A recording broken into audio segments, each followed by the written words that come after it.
What's good, everybody? Y'all know who it is. It's your boy Algo Bailey, and today we are going to be talking about how Penn wrote us some checks. So, of course, as you guys know, we are option snipers. Today we're going to do this algo style. You guys know me, and we had a pretty awesome a trade that happened, and it came through our sniper AI. And then, of course, with some technical analysis, we were really able to put this one together and hit it out the park. PENN has been running, and it all started from a little alerts that we had from our sniper AI. So we're going to go into that a little bit. I'm going to give you guys a sneak peek into our AI that we use in the Discord. And then we're going to go into some technical analysis, teaching you guys how to spot and also trade your inverse head and shoulders. And then, of course, we all got to know when to take profit on these things, which I'm sure most of our members already took profit today after it hit our profit zone. But like I said, we're going to run this algo style option snipers. I know you guys are ready to go. Before we go, as you know, we do ask that you subscribe. So YouTube, please just subscribe to us. Instagram, Twitter, please follow. Once again, guys, I'm crazy like that. I throw out trade ideas all the time. Also, you can join us in subscription, 5-day trial, and then just run with us for the $74.99. Most of our members make that in less than, in a couple minutes of a couple plays, straight up. But let's get into it. PENN, let's get it in. All right, so guys, I promised the rest of the admins that I wouldn't do too much when it comes to showing what our sniper AI is all about. As you guys know, AI stands for artificial intelligence. But I'm at least going to give you guys a little sneak peek into what alerted us to PENN.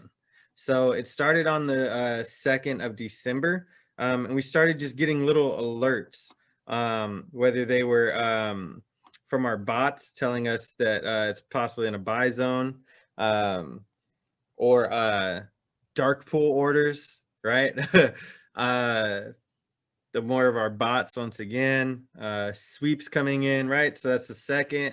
Now we're into the 3rd of December, 4th of December, firm buy pin on a 4-hour alert, right? 7th of December. So essentially what happened, guys, is I just kept seeing this stuff and I was like, you know what? Like, I need to look at PENN because all of our alerts have gone off, whether it's our bots, our sweeps, or our dark pool alerts. And that just doesn't happen all the time, right? So we ended up coming up with this trade idea on the 7th. Now we're going to get into it a little bit. First thing we're going to talk about, though, is what these bots are, because I know I said this to you guys, talked about these bots just now, and some of you guys were like, wait, what? Like artificial intelligence? Like, yeah, I got your back. So let's get into it real quick. All right, so each and every one of our sniper members gets access to our sniper AI.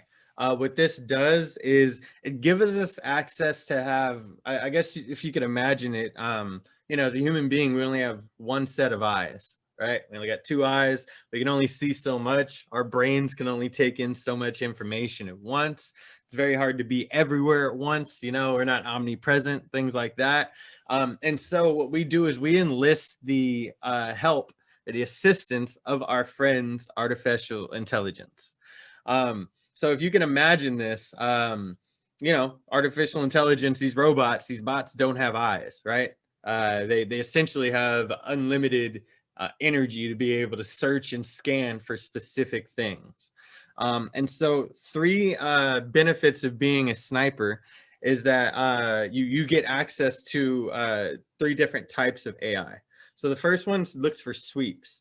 What sweeps are is they're very large quantity trades, indicating a possible whales activity in the markets. So I mean, like, regular retail traders, maybe 100 contracts, 200 contracts, maybe, right? So these are very large quantity trades. We're talking about like thousands of contracts sometimes, right? Thousands of shares.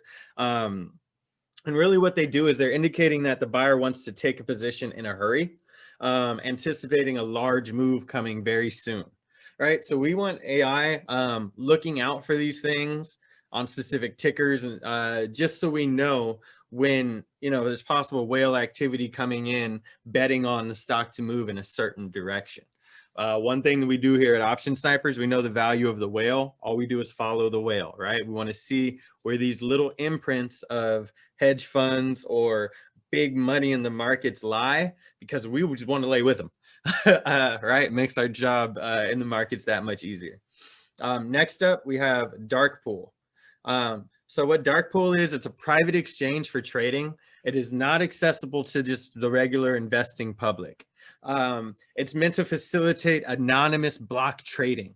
What I mean when I say that is that these are huge hedge funds that just by them deciding to buy or sell, because of the quantity that they buy or sell in, it can have an effect on the markets. And so they tend to use this dark pool instead of just the regular market to make these exchanges. Now, in dark pool specifically, it's all anonymous, right? So we don't know who's buying, we don't know who's selling, and we don't know whether it's a buy or a sale order.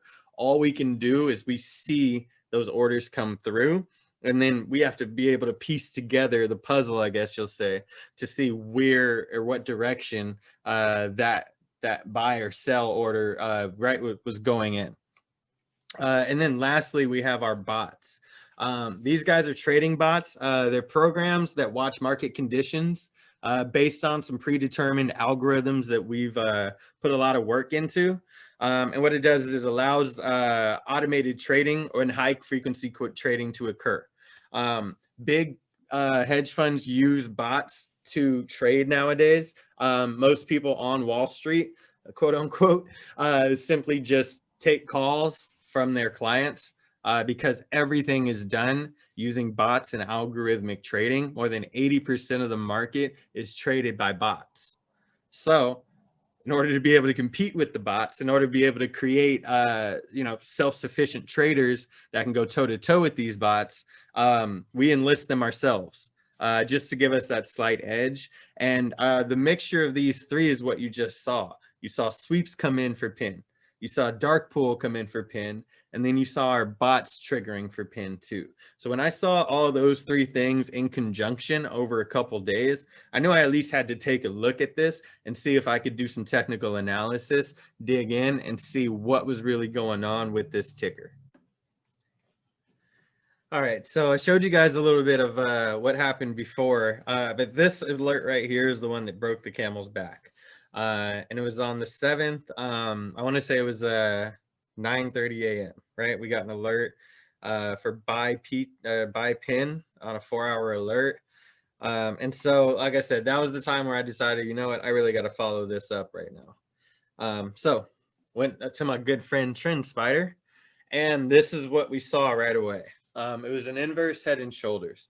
Now I want to be able to tell you guys and show you guys how we're able to find these in the market. And really this one was pretty it's pretty obvious, right? So what we have here is PENN was on major bullish momentum, right? Moving up from 45, capping out at about $75 up here. Well, of course, COVID, blah, blah, blah, whatever it may have been, online betting, sports. That's really what PENN is known for. And of course, with COVID, there's just a lot of I guess you could say stress that's on this stock because it wants to be bullish, but because of just the dynamics of, dealing in a pandemic-ridden, world right now. You can see how investors could be a little skeptical on, going for something that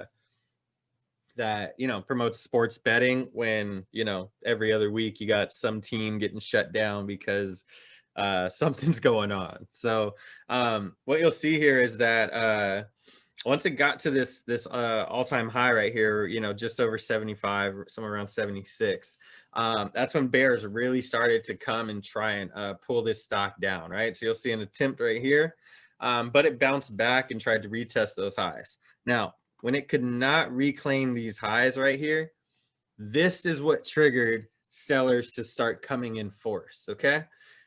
This is a sign of weakness, right? So we met raging up, right? Even when they tried to pull it down right here, look at this candle, right? Straight up bullish, engulfing, completely takes out that doji, right? And pulls it up. But when the buyers could not follow through right here and couldn't break the all-time high, for shorts, that's like blood in the water, right? They smell it. They're sharks. They're like, oh, bro, we about to eat, right? And so you'll see sellers came in force pretty strong after that rejection, right? This is a 4-hour chart that we're on. We just followed the algorithm and what it showed us as a buy signal, right?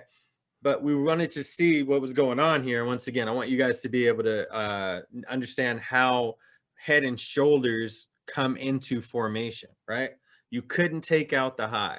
Sellers came in, right? Like flies on you know what, and tried to eat, right? Well, what you'll notice here, and this is what starts our first shoulder, is that buyers came back in, right? They didn't leave the party. They came back in and actually tried to fight this price back up, right? To retest this level right here. But look, right? So we had all-time high right here, lower high, and then when buyers had their cycle again, lower high, right? So that's 1, 2, 3 lower highs, right? So if you thought that buyers, their sellers were going to be aggressive at that second lower high, right? You get them to a third lower high, and bro, and you see it in this, all in this candlestick right here. They came in force, right? And drove the price down past the original low, right? So you'll see first time they pulled it down, right? That was the low right there. Buyers tried to come back in, right? Sellers clap that bad boy all the way down to where it's at the $50 mark, right? So that's where our top of our head is. So we have one shoulder that formed out, right? One pullback that tried to retest a certain level. Now, whether it gets there or not, what matters is what happens after, which in this case is, right, buyers failed to hold the level, sellers came in and pulled the price even lower than the previous pullback, right? So then you'll see buyers came in right here. And look at this candle right here, right? They got really, really aggressive. The buyers did at one point, right? Trying to bring this price back up. But look what the sellers did, right? That is a complete reject candlestick that said, no, bro, stay in your place, right? So then buyers had to continue to try and pull it up. And this is what I refer to all the time. Things can't move too fast, right? So you see this pullback down here, right, where it got to 50. And then you'll see right when it got to 60, it tried to take off and hit 75. I mean, within what, 1, 2, 3, 4 candlesticks, 4 days versus, you know, how many days it took to even pull back like this. So when you see things like that, it's not always a indication to buy. Like straight up, guys, because sometimes it's moving too fast, right? And you have to be able to be aware of that and say, ooh, can this be sustainable, right? Look at how long it took to get up to that point. And then you're telling me, right, one candlestick is going to take out what, 10 points, 15 points when it had to work to get there over, I mean, you know, probably what, months. And so this is an important thing to understand, right? So we saw that buyers still did come in force and actually brought this back to that all-time high level, right? To where it tried to test it, right? And it even did test it at this candlestick right here. And then as you'll see, we had a pullback, which created our second shoulder, right? So that's the two about right there. And then we were in the middle of testing what we call the neckline.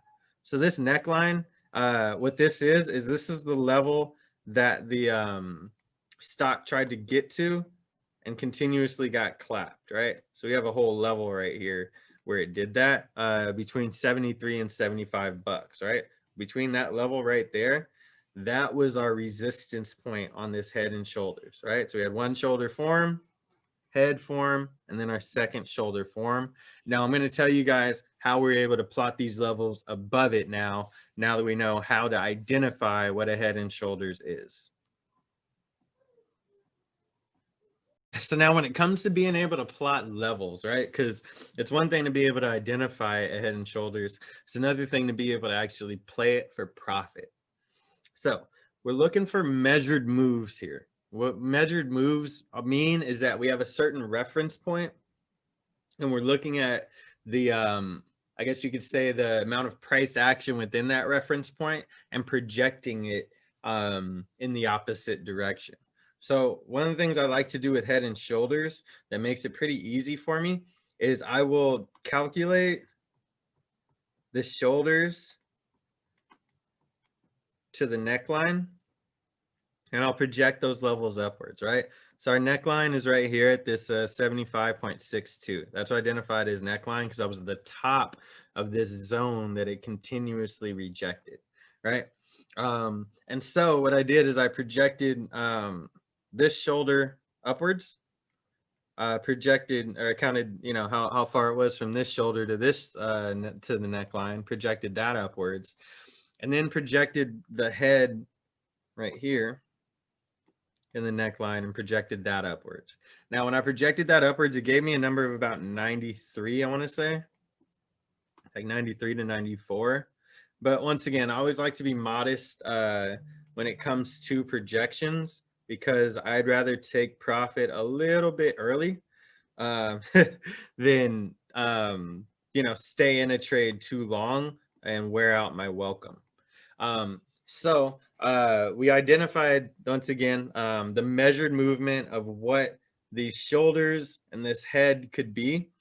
And then also while I was at it, I was like, okay, like, let's be real. If this is the whole, you know, neckline to head, well, could it possibly hit about half that too, right? And so I calculated what about half this was as well and projected that up. So we had our long trade idea based on, of course, the ability of the momentum of all of this price action right here, finally getting an outlet. So for anybody that's taken a one-on-one with me, you guys know that I look at price action as energy, right?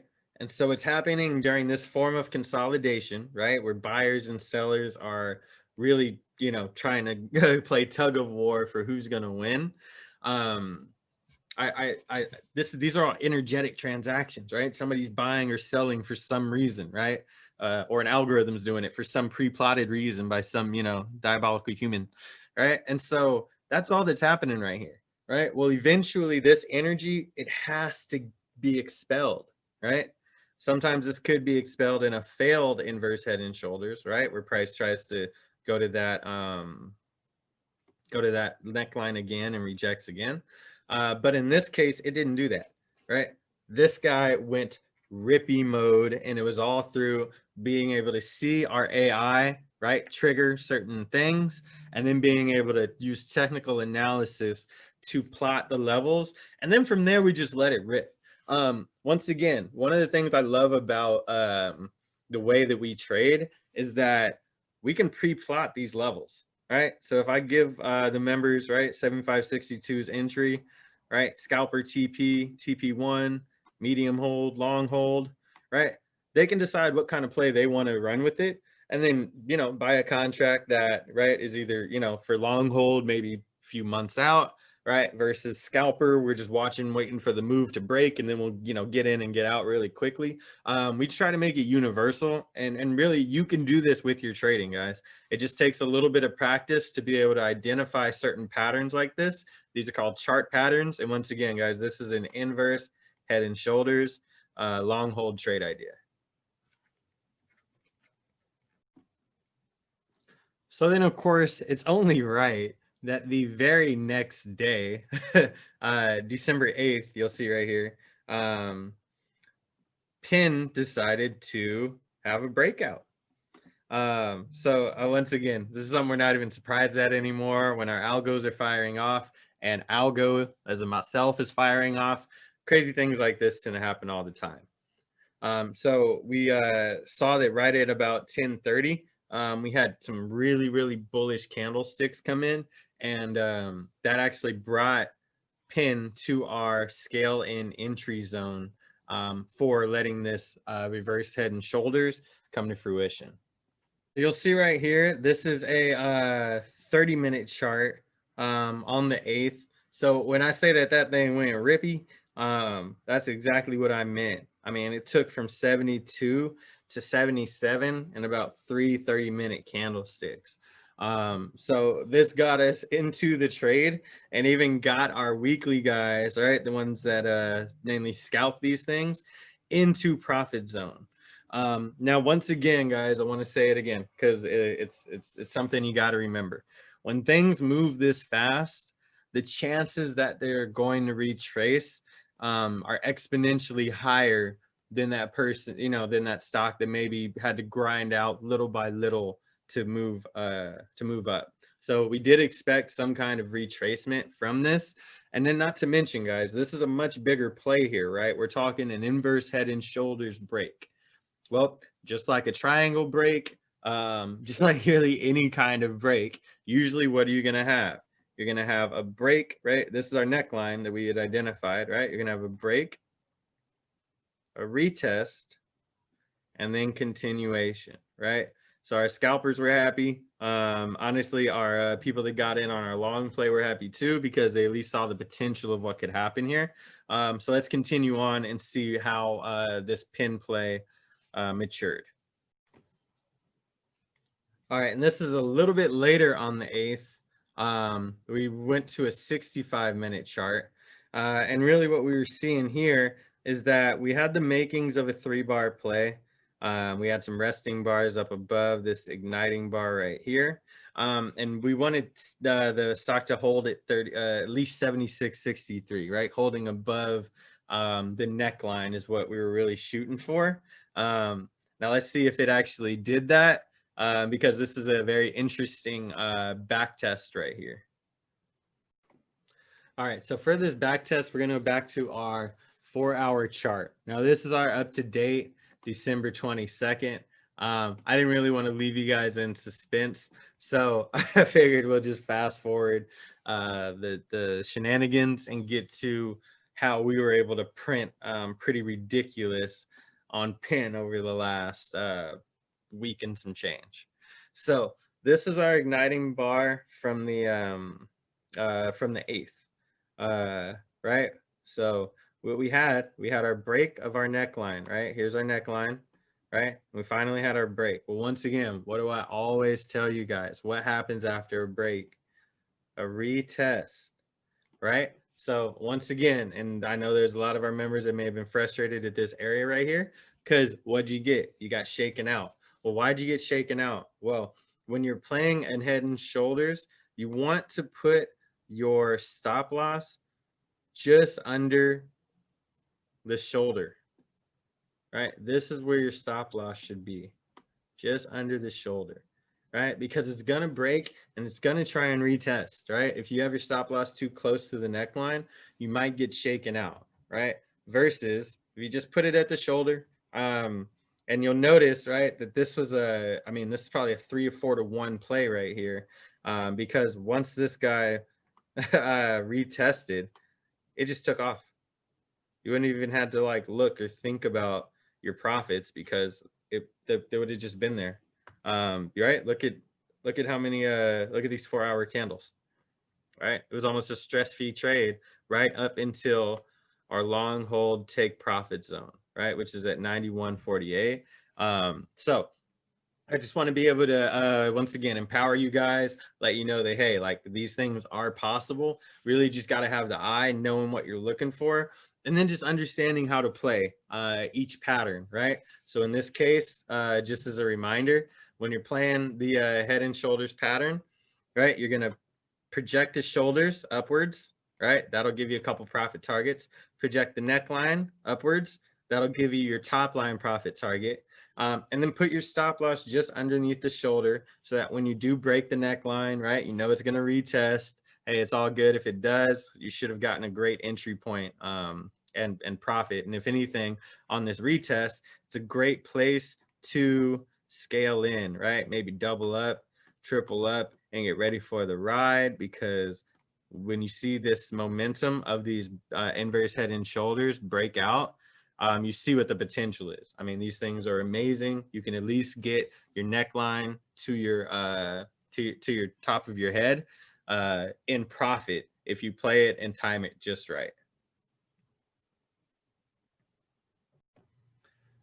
All right, and last but not least, guys, in an effort to create self-sustained traders and people that can, teach their kids or their friends or their family and generations of traders, we have our one-on-one classes available for you guys. So if you like this technical analysis that we went through today and want to learn a lot more, you can go to optionsnipers.com, click book a class, and then join our technical analysis one-on-one sessions. So all you would do is click that session, pick a date. I'm open anytime. Pick a time, push confirm, and then just make sure you click Bailey on here. That is me, Algo Bailey, and I'll be the one able to walk you through any technical analysis questions and things like that you may have. Because once again, I want everybody to be able to plot levels like this. I want everybody to be able to see, hey, what's the potential of these moves that can happen in the markets, and then be able to take advantage of them. Feed your families with this stuff, man.